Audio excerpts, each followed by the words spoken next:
वह परमेश्वर की सेवा और टहल करता था। वो छोटा सा बच्चा था, शुरू ही से वो चर्च के कामों में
प्रेज द लॉर्ड। वो वहां पर जो हन्ना थी, प्रार्थना किए जा रही थी। क्या उसने कोई छोटी सी प्रार्थना की होगी? नहीं, उसने परमेश्वर का वचन कहता है गिड़गड़ाते हुए उसने लंबी प्रार्थना की थी। वो गिड़गड़ा के प्रार्थना कर रही थी, बिल्क बिल्क कर प्रार्थना कर रही थी। जब हम होशू की किताब में देखते हैं 12 अध्याय के अंदर उसकी 4 आयत को देखते हैं, वहां पर भी याकूब ने जो परमेश्वर के साथ लड़ा था, उसने दूत के सामने गिड़गड़ा कर उसने बेनती की थी। इसलिए हन्ना भी गिड़गड़ा के परमेश्वर के सामने बेनती कर रही थी, परमेश्वर के सामने अपने दुख को ढेल रही थी। और दूसरा हम देखते हैं याकूब की किताब उसकी 5:17 में एलिया जी के बारे में लिखा है। एलिया जी ने जब परमेश्वर के सामने गिड़गड़ा कर प्रार्थना की तो 3.5 साल बारिश नहीं हुई थी, आकाश बंद हो गया था। गिड़गड़ाने से कितनी ज्यादा परमेश्वर प्रार्थना को सुनता है। इसीलिए जो हन्ना थी वो भी गिड़गड़ा कर बिलक बिलक कर प्रार्थना कर रही थी।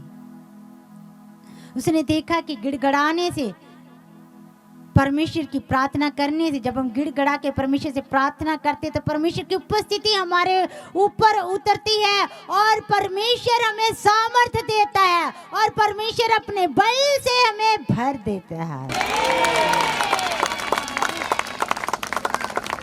इसलिए सामर्थ प्राप्त करने के लिए, बल प्राप्त करने के लिए वो लंबे समय से बिलक बिलक कर प्रार्थना कर रही थी, क्योंकि वो जानती थी कि परमेश्वर तरस से भरा हुआ परमेश्वर है। डैनियल जी ने भी प्रार्थना की, अब्राहम जी ने भी प्रार्थना की, इसहाक जी ने भी प्रार्थना की, एलिया जी ने भी प्रार्थना की, हमारे मसीह यीशु मसीह ने भी रो रो के व्याकुल होके गतसमनी के बाग में प्रार्थना की थी। और उस टाइम स्वर्गदूत आया और उस स्वर्गदूत से प्रभु यीशु मसीह को बल प्राप्त हो गया था। जब हम बिलक बिलक कर परमेश्वर के सामने प्रार्थना करते हैं, जब हम रो रो के परमेश्वर के सामने प्रार्थना करते हैं, तो वो आंसुओं की प्रार्थना, वो हमारे बिलकने की प्रार्थना पर वो उस माहौल को बदल दे देती है और परमेश्वर की उपस्थिति हमारे ऊपर ठहर जाती है और परमेश्वर की सामर्थ हम पर उठेली जाती है और परमेश्वर का बल, परमेश्वर की ताकत जो हमें परमेश्वर की ओर से मिलता है वो हमें प्राप्त होता है। क्योंकि जब हम बहुत ज़्यादा कमज़ोर हो जाते हैं, जब हम टूट जाते हैं, जब हम चूर जाते हैं, जब हम निराश हो जाते हैं, जब हम सोचते हैं हमारे लिए बहुत मुश्किल है, जैसे सब कुछ असंभव हो गया, उसी टाइम हम रो रो के टूटे हृदय के साथ बिलक बिलक कर प्रार्थना करते हैं तो परमेश्वर हमारी प्रार्थना को सुन के जवाब देते हैं। हन्ना ने भी यही ही कुछ किया था। हन्ना भी लंबे समय से प्रार्थना कर रही थी और एली को शक हो गया कि ये कहीं नशे में तो नहीं है। और पहला शमूएल उसके पहले चैप्टर के उसके हम 1:14 से देखते हैं। एली जी जब देखते हैं कि उसको वो काफ़ी लंबे समय से प्रार्थना करे जा रही है, एली ने सोचा कि ये प्रार्थना तो कर रही है, क्या कर रही है, इसकी आवाज़ तो आ रही, कोई शब्द तो सुनाई नहीं दे रहा, बल्कि सिर्फ होंठ ही हिल रहे हैं।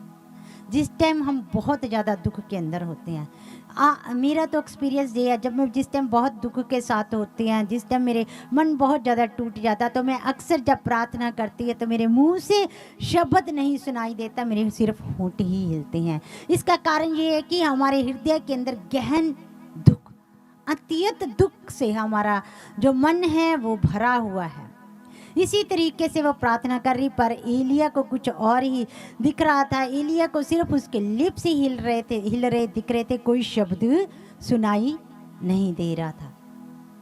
तो एलिया ने हन्ना जी को कहा कि तू कब तक नशे में रहेगी, और अब अपना नशा उतार।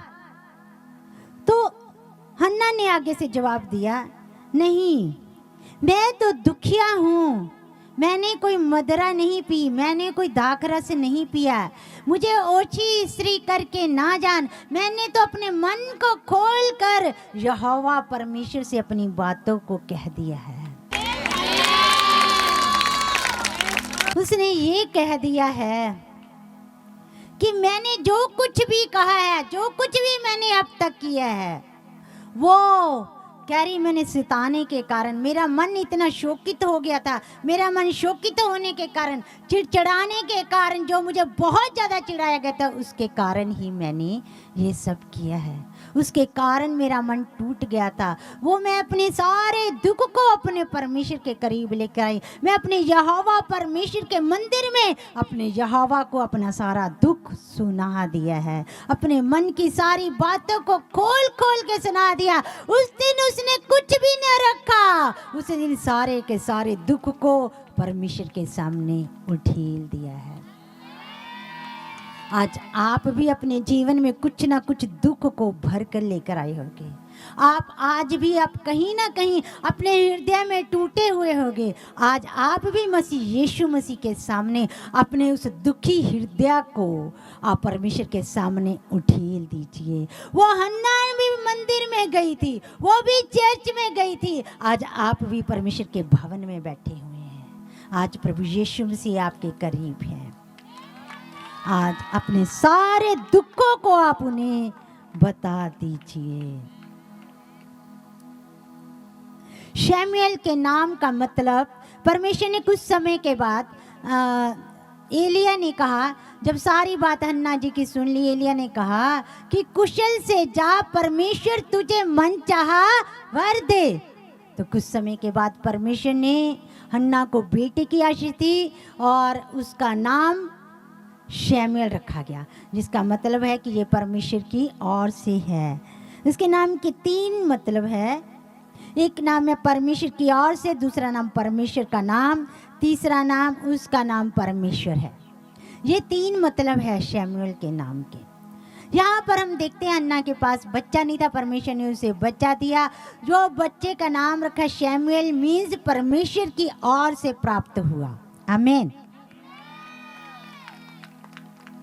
जो शमूएल था वो परमेश्वर के अनुग्रह में लगातार बढ़ने लगा। वह परमेश्वर के भवन में कार्य करता था, वह परमेश्वर की सेवा और टहल करता था। वो छोटा सा बच्चा था, शुरू ही से वो चर्च के कामों में कार्य करता था, काम करता था और बड़ी लगन के साथ काम करता था, बड़ी मेहनत के साथ काम करता था। काम क्या करता था? क्या काम करता था वो? परमेश्वर का वचन यूँ बताता है कि वो किवाड़ों को साफ करता था, वो दरवाज़ों को साफ करता था, चर्च के खिड़कियों को साफ करता था, वो फर्श को भी साफ करता था।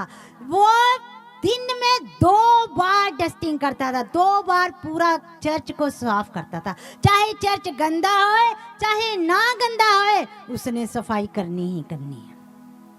आजकल हम चर्चिस में देखते हैं हफ्ते बाद ही सफाई करते हैं, हफ्ते बाद ही देखते हैं कि ये पर्दे कितने गंदे हो गए, हफ्ते बाद ही देखते हैं कि ये फूल कितने गंदे हो गए, हफ्ते बाद ही देखते हैं कि बेदी पर सफाई होने वाली है। पर शमूएल जी की तरफ पे देखिए, शमूएल जी दिन में 2 बार परमेश्वर के भवन को साफ करते थे। चाहे वो साफ होए चाहे ना हो, उन्होंने अपना काम बड़ी ईमानदारी के साथ, बड़ी लगन के साथ करते थे। और परमेश्वर ने उसके काम और परमेश्वर ने उसकी लगन को देखा, क्योंकि परमेश्वर कामों को तोलता है। वो देखता है कि कौन सा बंदा मेरी सेवा और टहल कर रहा है, कौन सा व्यक्ति ऐसा है जो परमेश्वर के राज्य के लिए दिन रात मेहनत कर रहा है।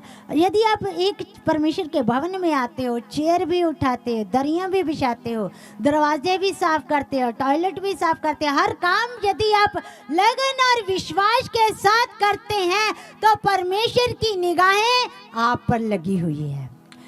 परमेश्वर आपकी विश्वास योग्यता को देख रहा है, परमेश्वर आपकी लगन को देख रहा है, परमेश्वर आपकी मेहनत को देख रहा है, परमेश्वर देख रहा है ये बिना कुड़कुड़ाए ये काम को कर रहे हैं। शमूएल ने कभी नहीं कहा कि ये काम मेरा नहीं है, लेकिन आजकल कलीसियों में हम देखते हैं लोग कहते हैं कि ये मेरा काम नहीं है, लेकिन शमूएल की ओर ध्यान दीजिए। शमूएल ने नहीं कहा कि ये काम मेरा है, मेरा नहीं है, और परमेश्वर ने उसके ऊपर दया की। जैसे जैसे बड़ा होता गया शमूएल, वैसे वैसे परमेश्वर का अनुग्रह भी बढ़ता गया।